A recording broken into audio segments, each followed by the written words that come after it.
जैसे कि आप सभी जानते हैं, सच की हमेशा जीत होती है और हमारी एक छोटी सी प्रयास आप तक बड़ी खबर पहुंचाती है। तो स्वागत करते हैं आप सभी का STS न्यूज़ चैनल पर। आगे बढ़ने से पहले आप इस वीडियो को लाइक और चैनल को सब्सक्राइब जरूर कर ले और साथ में बेल आइकन भी प्रेस कर ले। चलिए बढ़ते हैं खबरों की।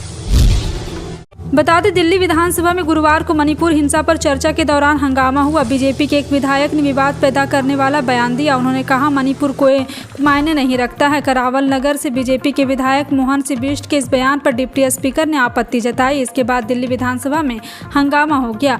इस दौरान 4 बीजेपी विधायकों को मार्शल बाहर लेकर गए। आम आदमी पार्टी के दुर्गेश पाठक ने पूर्वोत्तर राज्य में 3 मई से जारी हिंसा पर अल्पकालिक चर्चा शुरू की थी। बीजेपी विधायक इसके विरोध में खड़े हो गए और तर्क दिया कि सदन में केवल दिल्ली से संबंधित मुद्दों पर ही चर्चा होनी चाहिए।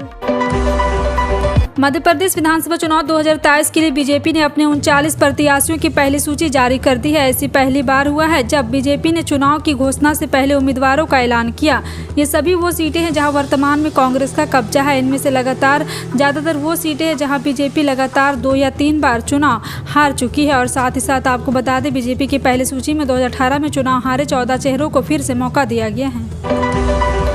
कांग्रेस अध्यक्ष मल्लिकार्जुन ने कहा है कि पीएम मोदी पूछते हैं कि कांग्रेस ने पिछले 70 सालों में क्या किया। हमने इतने सालों तक लोकतंत्र और संविधान को बचा कर रखा, तभी आज आप प्रधानमंत्री बन पाए हैं। इनके राज्य में अगर कोई कुछ बोलता है तो उसे जेल में डाल देते हैं। कांग्रेस अध्यक्ष मल्लिकार्जुन खड़गे ने गुरुवार को दिल्ली के तालकोटरा स्टेडियम में महिला कांग्रेस ब्लॉक के अध्यक्ष और पदाधिकारियों को संबोधित करते हुए ये बात कही।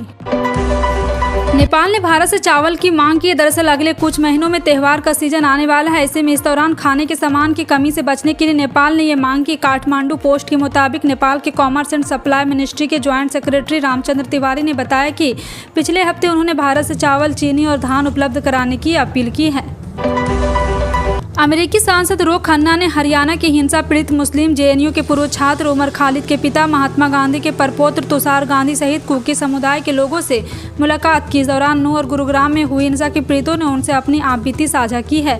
जी हां, आपको बता दें, सूत्रों ने इंडिया टुडे को बताया कि नूह हिंसा पीड़ितों ने रो खन्ना को बताया किस तरह से हिंसा का विरोध करने वालों को कीमत चुकानी पड़ी। उनके घर और संपत्तियों को नष्ट कर दिया गया।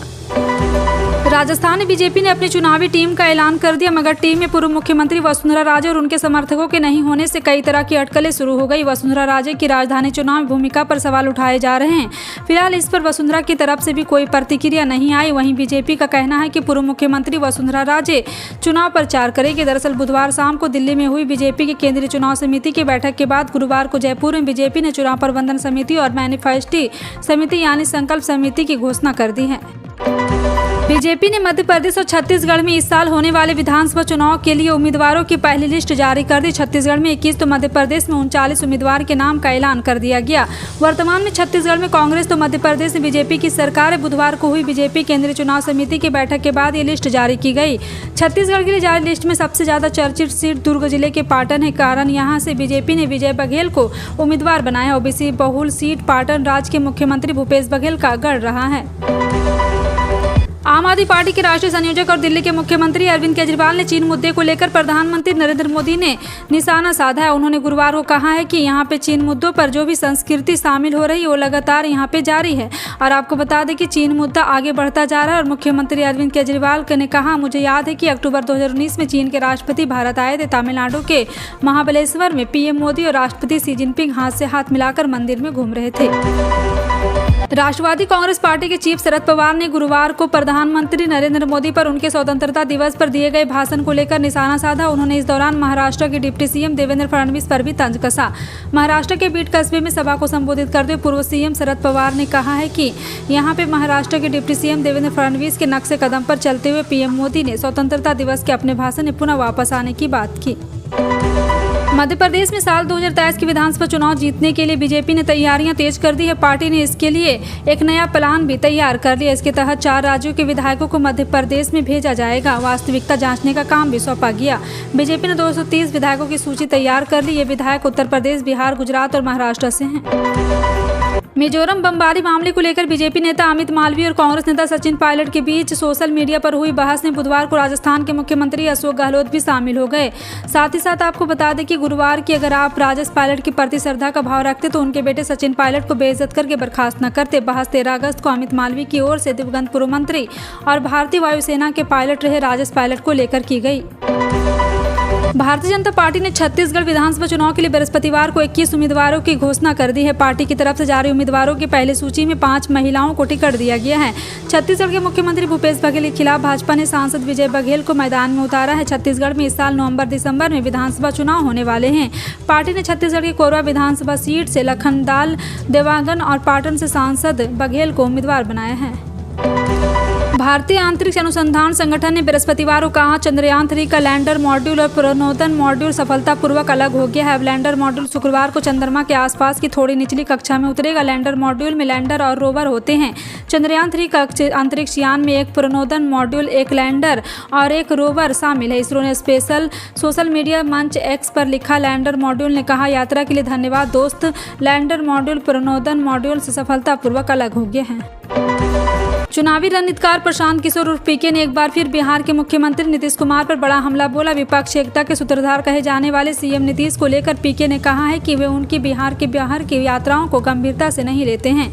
इसके साथ ही प्रशांत किशोर ने यह भी दावा किया कि आने वाले लोकसभा चुनाव में नीतीश कुमार की पार्टी जनता दल यूनाइटेड 5 सीटों से कम पर सीट सिमट जाएगी। जनसुराज पदयात्रा के संयोजक प्रशांत किशोर ने ये बातें समस्तीपुर के दूधपुरा हवाई अड्डे मैदान में आयोजित प्रेस वार्ता में कही। पीके ने नीतीश कुमार पर बड़ा हमला बोलते हुए कहा, मैं नीतीश कुमार की राज्य की बाहर की यात्राओं को ज़्यादा गंभीरता से नहीं लेता हूं। दो पड़ोसी देश पाकिस्तान और चीन को जवाब देने के लिए भारतीय नौसेना ने आज अपने सबसे आधुनिक लड़ाकू जहाज INS विद्यागिरी को लॉन्च किया। हुगली नदी के किनारे प्रोजेक्ट 17A के तहत लॉन्च होने वाले जहाज़ों में यह छठा है। नौसेना की ताकत में इजाफा करने वाले इस जहाज को भारत में ही बनाया गया। कोलकाता में इस जंगी जहाज को लॉन्च करने के दौरान राष्ट्रपति द्रौपदी मुर्मू ने इसे भारत की समुद्री क्षमताओं को बढ़ाने की दिशा में एक कदम करार दिया। कर्नाटक के पर्वत श्रृंखला के नाम पर रखे गए इस युद्धपोत की विशेषताएं जान चीन पाक भी चौंक जाएंगे।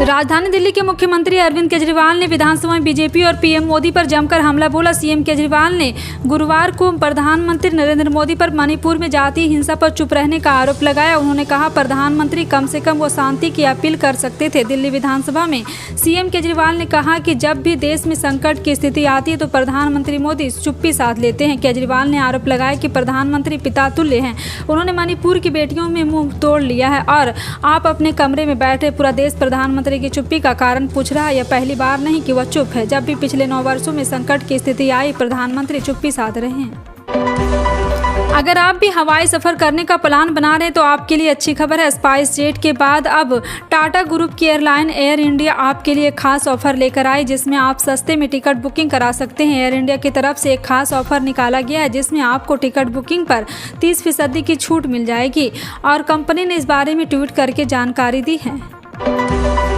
हरियाणा के नूह जिले में 31 जुलाई को हुई सांप्रदायिक झड़पों के सिलसिले से गिरफ्तार गौरक्षक बिट्टू बजरंगी को गुरुवार को नूह की एक अदालत ने 14 दिनों की न्यायिक हिरासत में भेज दिया।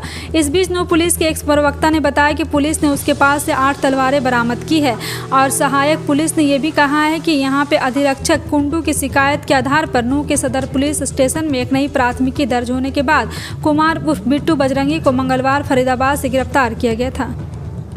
बिहार के मुख्यमंत्री नीतीश कुमार ने 2 दिवसीय दिल्ली दौरे को लेकर तमाम अटकलों पर विराम लगा दिया है। बता दें, बुधवार को नीतीश कुमार ने दिल्ली में अटल समाधि स्थल पर जाकर उन्होंने पूर्व प्रधानमंत्री अटल बिहारी वाजपेयी पुण्यतिथि पर श्रद्धांजलि अर्पित की। इसके बाद उन्होंने एनडीए नेताओं के बातचीत के कयास लगाए जा रहे थे, लेकिन पटना पहुंचने पर सीएम नीतीश कुमार ने पत्रकारों से बातचीत में कहा कि मैंने दिल्ली में पूर्व प्रधानमंत्री अटल बिहारी वाजपेयी को उनकी पुण्यतिथि पर श्रद्धांजलि अर्पित की और इसके अलावा मेरी किसी और से कोई बात नहीं हुई। मैं सीमित समय के लिए दिल्ली गया था। एनडीए गठबंधन पर दिल्ली करते हुए नीतीश कुमार ने कहा कि जब से इंडिया गठबंधन बना है उसके बाद से ही एनडीए की मीटिंग में होने लगी है। देश के विभिन्न हिस्सों में एक बार फिर से आज से बारिश का नया दौर शुरू हो गया। मौसम विभाग ने बताया, पूर्वी और मध्य प्रदेश में आज से 19 अगस्त तक, नॉर्थ ईस्ट इंडिया में 17 से 21 अगस्त यानी कि अगले 5 दिनों तक मूसलाधार बारिश होने वाली है। देश के बाकी हिस्सों में अगले 4 से 5 दिनों तक बारिश की गतिविधियां कम होने का आसार है। यूपी की बात करें तो आज कल 21 अगस्त को पूर्वी यूपी में झमाझम बारिश होने वाली है।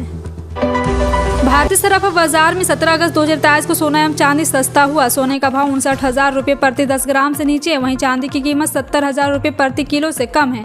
राष्ट्रीय स्तर पर 999 शुद्धता वाले 24 कैरेट के 10 ग्राम सोने का भाव 58,476 रुपये है और जबकि 999 शुद्धता वाली चांदी का भाव 69,840 रुपये है। India Boolean and jewellers association के अनुसार बुधवार की शाम को 24 कैरेट के शुद्धता वाले 58,836 रुपये प्रति 10 ग्राम था, जो आज सुबह 58,476 रुपये पर आ गया। इसी प्रकार शुद्धता के आधार पर सोना चांदी सस्ता हुआ है। अंतर्राष्ट्रीय बाजार में लंबे वक्त से कच्चे तेल की कीमत में तेजी देखी जा रही थी, लेकिन गुरुवार को लगातार दूसरे दिन इसमें कमी आई। WTI क्रूड ऑयल 0.49% कम होकर $78.99 प्रति बैरल पर कारोबार कर रहा। वहीं ब्रेंट क्रूड ऑयल की बात करें तो $83.9 प्रति बैरल पर है। फिलहाल आपका इन सभी खबरों पर क्या कहना है, कमेंट सेक्शन में टाइप करके जरूर बताएं। इसी तरह के पल पल की अपडेट जानने के लिए जुड़ रहे हैं आप अपने NTS न्यूज़ चैनल से। मिलते हैं अगली बड़ी खबर में, तब तक के लिए जय हिंद।